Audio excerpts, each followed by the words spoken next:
And in just a few months, this new United States Supreme Court will take up maybe the most significant pro-life case since Roe versus Wade, the Mississippi case. And I can't wait to see that ruling with this great new Supreme Court filled with 3 justices that Donald Trump appointed who actually believe in the Constitution as it's written.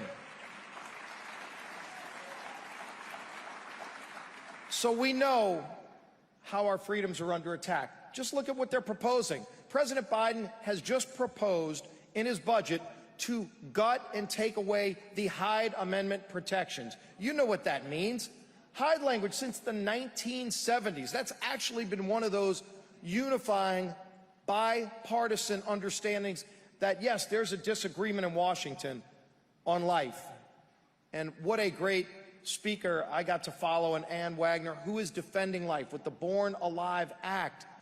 But Hyde Amendment says, regardless of where you are on abortion, no taxpayer funds should be used to provide abortion. And both sides actually agreed on that for decades. Not anymore.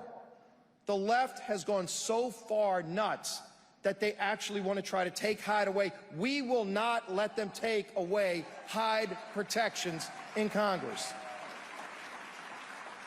But it's an important example of where we are, because this is not your father or your grandfather's Democrat Party. When you think about the Born Alive Act, a baby's born alive outside the womb. Look at the polling on this. People who identify as pro-choice think that's crazy. When my staff came to me and said, "Sir, we need to have a law to protect this from happening," I said, "Why do you need a law? It's murder. Isn't murder already illegal?" And they said, "Not in some states." Think about that. In the state of New York, they are killing babies born alive outside the womb and calling it abortion. And so we bring a common sense bill that says you can't do it. It is murder, like we all understand. And Nancy Pelosi will not let that bill come to the floor. So we have this discharge petition that Ann and Florida Congresswoman Kat Kamak have led the charge on. Do you know that when we filed that, I whipped that, I got all of our members, every Republican signed on, the record in the history of Congress for signing a discharge petition, which means you're going to go around the Speaker of the House and force a bill to the floor.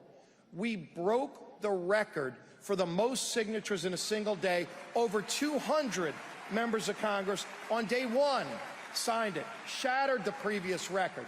So there is a staunch pro-life movement that is growing in this country. However, there is a sharp contrast now that we all need to understand, and that is that there is not a single Democrat member of Congress who has signed on to that.